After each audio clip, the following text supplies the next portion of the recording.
Galera, beleza? Boa noite, né? Tô gravando de noite, por isso boa noite, professor Rogério, aí, novamente trazendo para vocês aí mais um conteúdo sobre a China, né? Falamos dos aspectos naturais, humanos, agora vamos falar da questão econômica da China, né? Como é que ela se torna aí esse furacão, né, econômico aí no mundo, né? Mas muito rápido, a economia dela cresceu de uma forma rápida demais. Hoje é um dos maiores PIBs aí do mundo, né? Lembrando, tem a maior população, mas também é um dos maiores PIBs do mundo. Gente, eu não fico abrindo a boca de sono. É só começar a gravar vídeo aula. É incrível. Pode ser de manhã, de tarde, de noite, na hora do almoço, não interessa. Vai ficar abrindo a boca. Eu olho pra tela e eu me vejo da sono. É. Pô, será que é tão ruim assim, né? Mas eu acho que não, né? Dá pro gasto. Esse daí na foto é Mao Tse Tung, né?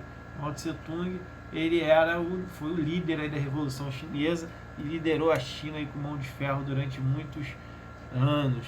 Aí diz aqui, a propaganda oficial mostrava Mao, né, como seguidor de Stalin, Lenin, Marx e Engels. Ele propôs aí a questão socialista na China. Vamos para um breve histórico aí, né? Mao Tse Tung aí nasceu na aldeia de Shaoshan, na província de Hunan, Yunnan, na China, no dia 26 de novembro de 1893. Filho de camponeses, estudou até os 13 anos de idade, quando passou a trabalhar na lavoura. Voltou a estudar em uma escola preparatória para o magistério em Chengsha. Alistou-se no exército nacionalista, aonde serviu aí por um curto período, voltando aí para Changsha, sendo nomeado diretor de uma escola primária, até porque ele tinha algum pouco estudo, então ele poderia ser isso, ser diretor naquele período lá, eles consideravam isso dele.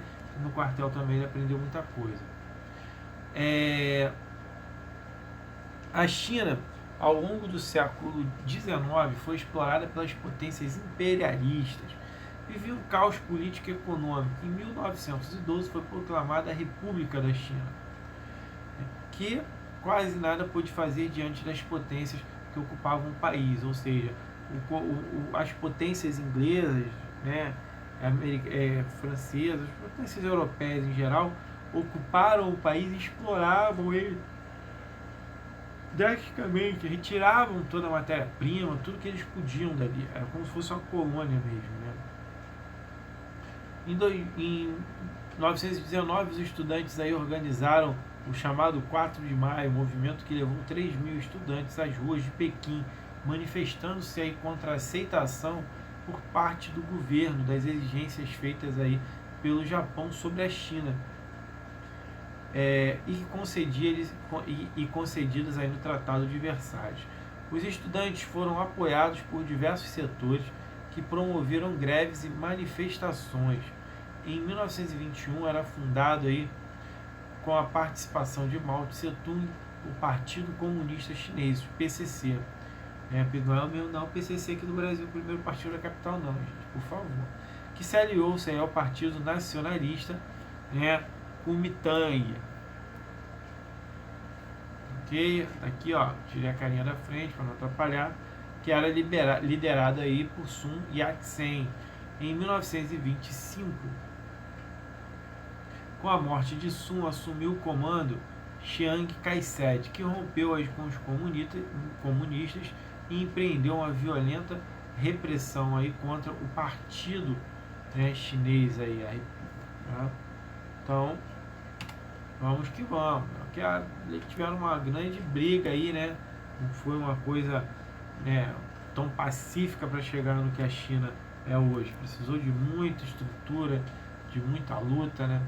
Aí temos aí a longa marcha. Em 1996 e em 1926, Mao Tse Tung se une-se aí a militares revolucionários e seu exército vermelho, chefiados pelo general Chun Che, juntos retiraram-se para Kiangsi, no interior do país, com o objetivo aí de organizar suas bases de apoio.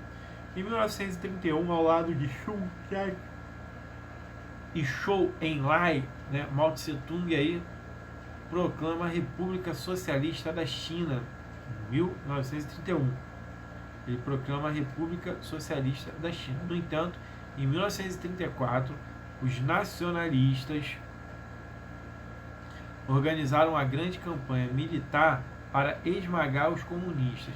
Veja bem, a China estava se juntando aí com vários feudos, né? Tinham vários feudos, os senhores da guerra. E eles conseguiram aí combater Mao Tse Tung por um bom tempo. Se juntaram, os grandes fazendeiros faziam suas próprias milícias e estavam aí nesse combate. Fugindo aí das tropas do governo, que ainda vai atrapalhar. Fugindo da tropa do governo, cerca de 100 mil homens. Só um minutinho.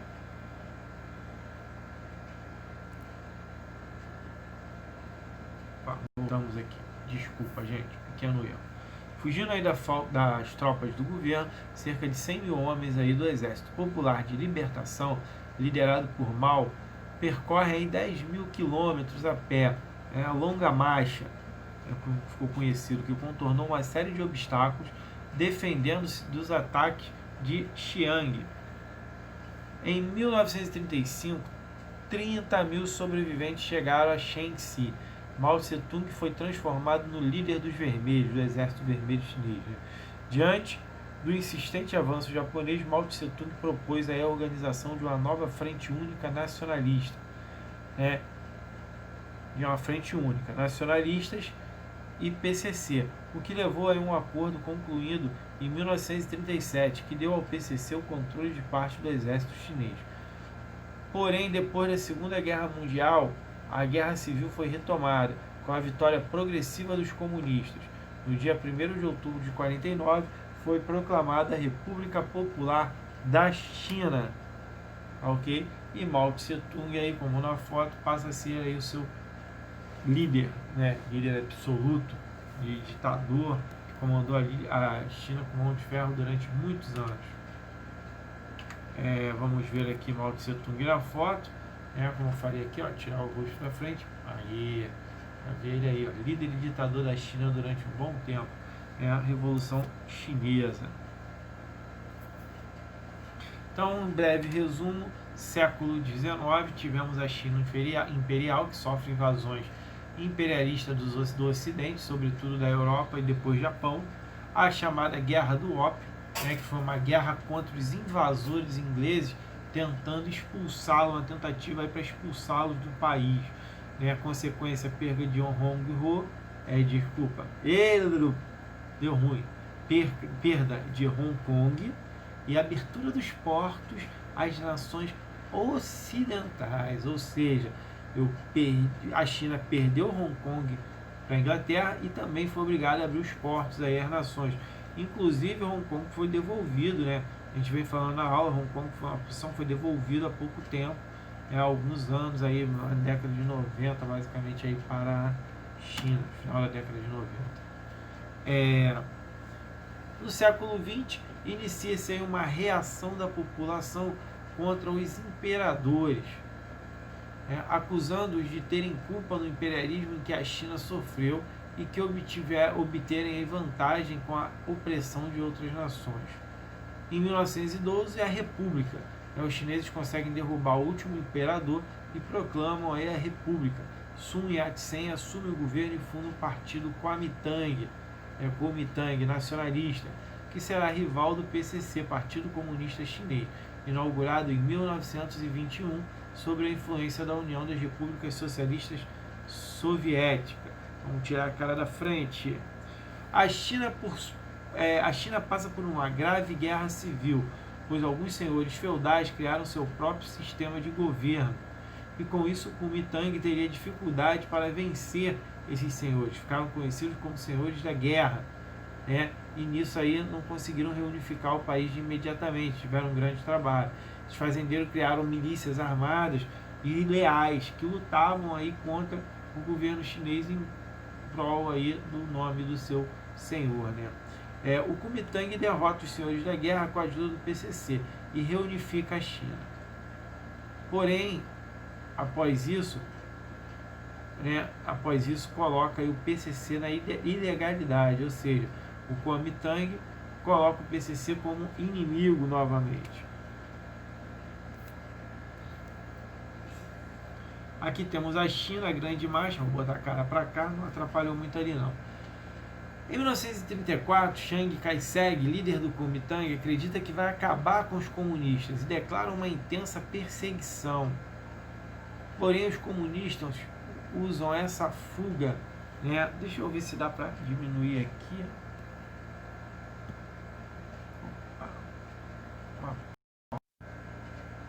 Opa. Bebeu uma água ali, pessoal. Deixa eu só conferir aqui. Tá? Então, olha só, galera. O que acontece? Estamos aí com as, né, fuga do país. Muitas pessoas fugiram da China. Muitas pessoas entenderam que aquele período ali, né, eles fugindo dali, eles estariam melhor. Então eles saem do país. E a violência também era muito grande. Todos que eram contra, tinham ideias opostas aí do partido, eram massacrados aí pelo governo. Muitas pessoas fugiram da China e nessa época por conta da violência do regime. Em 1976 morreram dois grandes líderes da Revolução Chinesa, Mao Tse-tung e Chun Enlai. O sucessor de Mao Tse-tung foi Deng Xiaoping, pôs fim aí à Revolução Cultural e reprimiu as principais lideranças desse movimento, dentre as quais a viúva de Mao, Chiang Ti. Chiang e seus amigos que compunham aí a camarilha, dos quatro, foram presos e condenados, tá? Então, um regime aí suprimindo o outro. Aqui, ó, temos uma imagem aí da bandeira da China, a potência aí no século XXI, simbologia chinesa. Tá vendo? Então, vamos que vamos aí, que é a nova China, falando aí de uma nova economia. Aqui são os símbolos aí, ó, tá? Vou botar aqui para não atrapalhar. China, o país do espetáculo, o país do espetáculo, do crescimento e os problemas atuais. Desenvolvimento aí da nova China, problemas atuais, Olimpíadas de Pequim, a questão do Tibete, que a gente vai ver aí, tá? O histórico aí dessa história toda, em 1931, invasão da Manchúria, noroeste do país pelo Japão, 39 a 45, durante a Segunda Grande Guerra, nacionalistas e comunistas se unem e expulsam os japoneses. No pós-guerra, o conflito civil leva à formação de dois países, Taiwan na ilha de Formosa, que é a China capitalista, e o RPC, que é o República do Partido Socialista aí na China, então você tem essa formação Taiwan, a ilha de Formosa, que era basicamente essa China capitalista aí durante longos anos, como se fosse duas Chinas. Aqui a localização aí, localização da China e Taiwan, bem separadinho aí para vocês, dão para dar uma visão boa do que vocês querem. Eu vou tampar a cara dele, Mao Tse Tung, vou botar ele em cima, testinha do menino, na careca do boneco. Então, galera, olha só, fundada em outubro de 1949, sob a liderança de Mao Tse Tung, que promove a coletivização das terras, nacionalização, das empresas e controle estatal da economia. República Popular da China. Em 1950, alinhamento com os soviéticos. 58 a 60, o grande salto para frente, a gente já viu, só pra gente relembrar, que acaba aí desorganizando o país, um colapso com a morte e fome de milhares de pessoas, camponeses. Em 60, a União Soviética rompe com a China, e busca um modelo próprio de desenvolvimento. Em 76, Mao Tse Tung morre e assume no poder Deng Xiaoping, com as políticas das 4 modernizações, grandes modernização: indústria, agricultura, ciência, tecnologia e forças armadas, e cria as ZEs no litoral, que permite aí a propriedade privada no campo. Indústria, agricultura, ciência e tecnologia e forças Armadas. Temos aí a concentração das indústrias chinesas, vou tirar a cara do meio, né? Para aqui é só setor têxtil. Opa, voltou. Aí, para opa, essa aí, volta. Então, aqui em cima, Xinjiang, setor têxtil e químico, tá? Só para vocês ficarem aí que eu vou tampar ali um pouquinho. A gente tem ali a parte aqui central ali, né? No costa leste chinesa, a concentração da maioria das indústrias aí do país. Aqui, opa, passou direto, tem hora que tá demais isso, hein? Com a minha não, hein? Resultado aí, desde 1978 o país apresenta um crescimento anual do PIB cerca de 10% ao ano. É um modelo socioeconômico único aí, chamado de socialismo de mercado, gente. Tá? O socialismo de mercado, que ele abre a economia aí às empresas estatais, às empresas estrangeiras. Né? Ele cria também, vamos, não sei se vai falar aqui, as ZES, que são as zonas econômicas especiais, onde empresas de fora podem se criar ali sua área capitalista dentro desse território. Ok? Área de 9.586.960 km², terceiro país na corrida, chegando na frente na população, é a maior, seguido apenas da Índia. Governo, regime de partido único, PCC, ditadura com o presidente Hu Jintao. Hoje não é mais o Hu Jintao, né? O presidente atual da China hoje não é o Hu Jintao, né? O presidente atual hoje da China é o Xi Jinping. Fala muito aí na televisão, Xi Jinping. Vamos atualizar isso daí. Vou fazer essa atualização que eu já fiz no outro, mas tinha esquecido aqui. Então, um breve minuto.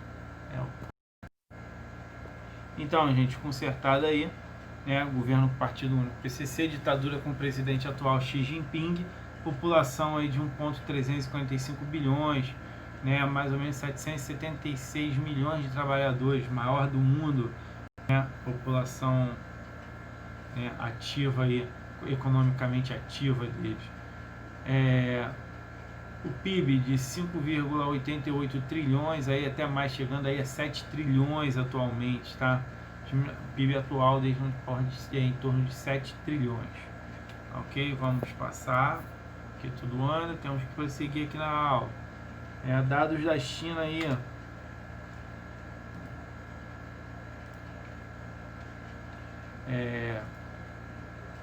dados atuais da China, dados da China em 2009 e 2010, maior exportador mundial aí, cerca de com 1,7 trilhão por ano de exportação.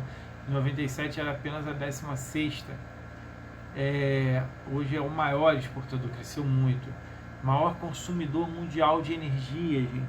É um dos lugares que mais se consome energia. Só perde aí para passou os Estados Unidos, 4% a mais que os Estados Unidos, em 2009. Em 2010 tornou-se o segundo maior PIB do mundo, com 3 décadas de crescimento econômico, um recorde. Cresceu muito rápido, a economia cresceu muito rápido. Mas também, vamos lá, 1 bilhão de pessoas, muita gente também, muito maior do que outros países. Tinha tudo para dar errado, mas acabou dando certo. Com grande sufoco, mas acabou dando certo. Segundo maior gasto mundial nas Forças Armadas e membro permanente do Conselho de Segurança da ONU. Tem que ser, né? Qual país vai querer entrar em guerra com 1 bilhão de soldados, né? Os Estados Unidos pode até ter a maior potência mundial, mas encarar a China não é mole não, irmão. Os chineses lá não é mole não, eles vão com tudo. Já viu os exércitos deles fazendo dancinha? Os caras são terríveis, cara. Bem treinado a beça, então não é qualquer um que vai querer encarar uma nação com 1 bilhão de pessoas. Mesmo você tendo um bom exército, você é uma guerra aí contra uma multidão, né? Seria bem complicado. Temos aí alguns detalhezinhos, que são algumas posições, olha só, mundo, total Estados Unidos da América, e despesa militares, porcentagem, o Brasil tem aí uma despesa aí, de militares também aí, cerca de 25 bilhões, Você vê os Estados Unidos e a China são os que gastam mais aí com o exército. Então você tem uma diferença muito grande. Algumas imagens aí do território chinês, a maravilha, que agora a tecnologia se espalha em tudo. A globalização ela chegou na China. De fato, o território da China hoje é um dos mais globalizados do mundo. Eles são exportadores aí de tecnologia, como até aquele mesmo o Japão Então o país não é mais uma promessa. A China atual pode ser considerada um novo sinônimo ou uma nova reinvenção para a palavra globalização. Como eu falei, a China hoje em dia é o ápice aí. Ela tem uma mão de obra baratíssima, gente? Pelo amor de Deus. Olha só, isso aqui, eu atualizei o valor para o dólar de hoje, tá, gente? China, made in, país made in, ou seja, país que produz tudo. Você vê aí o custo da hora de trabalho. Na Alemanha, cerca de 31,88 dólares. A taxa de analfabetismo muito baixa. No Japão, 23 dólares, também uma taxa muito baixa. A Coreia do Sul, cerca de 7,40 dólares, uma taxa de alfabetização muito baixa também, 2,2%. O Brasil, a mão de obra no Brasil está em um custo de 0,80 centavos. Sabe como é que a gente chega nesse valor? Você pega lá, nós trabalhamos em média 44 horas semanais. Nós temos aí uma média de trabalho de 44 horas semanais, isso sem hora extra. Então como é que isso funciona? Você vai pegar a sua calculadora, botar lá 44 vezes 4,5, que seria uma média de 4 semanas e meio que nós temos, e vai achar aí 198. A gente pode fazer um arredondamento, eu ainda arredondei para 198, aí quando você bota um auxílio que tem que trabalhar sábado, média de 220 horas trabalhadas aí por semana, porque tem empresas que trabalham por escala, então bate essa média de 220 horas mensais, tá? Então você vai pegar lá, eu estou calculando com salário já novo, salário novo de 1.060, se eu não me engano, R$1.060, dividido aí por 220 horas aproximadamente, vamos ter aí, peraí, 1.060 dividido por 220, que vai dar uma média de 4,81 centavos. Você botando aí, dá mais ou menos, botando dólar aí, tá 5 e pouco, R$6, dá mais ou menos 80 centavos de dólar aí, enquanto a mão de obra na China está na faixa de 25 centavos de dólar. Daqui a pouco está mais barato vir trabalhar no Brasil do que na China. Eles precisam vir para cá de novo, Quem sabe? Ou não. O dólar tem que subir, porque senão arrebenta com a economia no mundo inteiro. Principalmente a nossa, que é dependente. Economias mundiais, a questão dos PIBs. A China hoje em dia está com um dos maiores aí no mundo. A China e Estados Unidos são os maiores, mas a China, o PIB ainda maior do que os norte-americanos. Tabela de socioeconômicos aí dos BRICS, Brasil, Índia, China e Rússia. Nós temos aí, o PIB deles é muito grande, não tem nem como comparar isso daí. O dinheiro deles é demais. A renda per capita acaba sendo um pouco baixa. Por quê? Porque você tem uma população muito grande. Se você comparar e for dividir o dinheiro pela população toda, por isso que temos um valor aí um pouco mais baixo aí de renda per capita. Então, o crescimento do PIB deles de 10,3%, enorme o crescimento. O país é um gigante, não tem jeito. Passando aqui, isso. Temos aí a lista do Fundo Monetário Internacional com base em 2006, tá? Eu já atualizei ele em vermelho o PIB brasileiro, que é de aproximadamente 1,7 bilhões de dólares. Então, temos aí uma média no mundo da Rússia, temos o da China, que está lá em cima, União Europeia, China aí. Então, temos um PIB enorme em bilhões de dólares também. A projeção para 2050, a China terá o maior PIB, com 28% da riqueza mundial, Estados Unidos 26%, Índia 17%, União Europeia 15%. Essas vão ser os gigantes aí do futuro, Índia e China, China e Índia, né? Os problemas da China, vamos ver agora. A China, pode eu só acertar aqui a câmera. A China ainda é um país socialista ditatorial, apresentando sérios problemas internos, como intensa aplicação da pena de morte, cerceamento e direito a filhos e do direito a filhos e inúmeros crimes aí contra os direitos humanos, além da possibilidade de se tornar um país mais poluente do século XXI. Esses são os desafios a serem superados aí, né, antes de suas pretensões externas. Inclusive a política do filho único já foi derrubada, até porque precisa de mão de obra e tudo mais, então estão aconselhando-se as pessoas a começarem a abrir essa política aí do filho. O problema é que as pessoas não querem. Tem mais porque o gasto é muito alto e a condição de vida lá não é legal. O problema da violência, a manifestação aí na Praça da Paz Celestial, né, que é um jovem que para aí os tratores aí, o abandono, a política do filho único, o abandono, crianças abandonadas, as famílias não querem ter filho meninas, também são outros problemas, geralmente eles abandonam as meninas. A questão do Tibete. Desculpa aí, galera, tive que dar uma paradinha porque soltaram fogos aqui na rua. Meu filho estava dormindo, acordou assustado aí, tá? Perdão aí, mas sabe como é que é? A gravação é assim mesmo. A gente grava com o que tem, cara, né? Pouco recurso, acaba ficando assim. É bom para descontrair um pouquinho. A questão do Tibete aí é um grande problema que a gente tem atualmente na China. Localizado aí no sudeste da China, o Tibete é uma região de tradição budista no alto das montanhas do Himalaia. Parte do seu território se mantém aí como autônomo em relação a Pequim, ou seja, uma república autônoma, como se fosse um país dentro da China, mas que de vez em quando tem uns entraves aí com a China, tá? Entender a causa tibetana. O Tibete vem sendo palco de protestos contra mais de 50 anos de domínio chinês. E estes protestos começaram aí como uma reação à notícia de que os monges budistas teriam sido presos depois de realizar uma passeata para marcar aí os 49 anos de um levante tibetano contra o domínio chinês em 10 de março de 2008.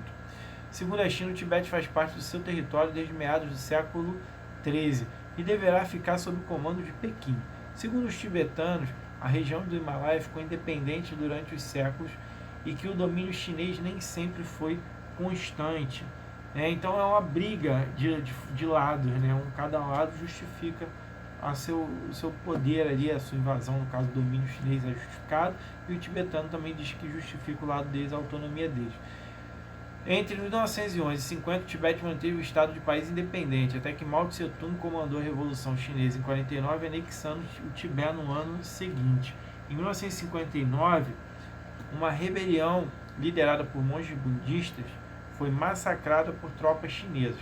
O fracassado levante popular levou ao exílio o líder espiritual dos tibetanos, Dalai Lama, né, que é o monge Tenzin Gyatso, hoje com 72 anos, não, deve estar bem mais, né? É a 10ª encarnação aí do espírito de Buda. Em 1963, o Tibete ganhou o status de região autônoma e hoje conta com um governo comandado e apoiado pela China. Ok, galera? Aqui aí a bandeira do Tibete, né? Liberdade, Tibete livre. E os maiores problemas aí do povo tibetano aproximadamente é o número crescente de imigrantes chineses da etnia majoritária Han chegam à região incentivados pelo governo, né, para espalhar aí a cultura deles para lá e conquistar, né, ou seja, pelo governo com uma massificação cultural, ou seja, espalhar a cultura deles dentro do Tibete. E conquistam também os melhores empregos, obviamente, porque vão em acordo aí com o governo chinês. Os tibetanos acreditam estarem sendo excluídos dos benefícios dos avanços econômicos desfrutados por outras províncias costeiras da China. A enorme repressão cultural, política e religiosa e a violação dos direitos humanos por parte da China também é um grande problema aí em relação ao Tibete. Atenção, desde que se exilou no norte da Índia, o Dalai Lama viaja o mundo para advogar por mais autonomia para sua terra natal, sempre enfatizando que não defendia a violência, e ele ganhou o Prêmio Nobel da Paz em 1989. Tá ok, gente? Então, vamos encerrando com isso aí mais uma aula, tá? Peço aí que os que têm dúvida, se ficarem algumas dúvidas, alguma coisa, por favor, deixa lá uma mensagem, eu vou responder, faço um novo vídeo, não tem problema, deixar no comentário, professor, não entendi isso, explica de novo, não estava muito legal. Eu explico, gente, sem problema nenhum, tá bom? Então aguardo vocês para nossas próximas aulas. Um grande abraço, uma boa noite, bom dia, boa tarde do professor Rogério. Tamo junto, até a próxima aula aí, galera. Grande abraço.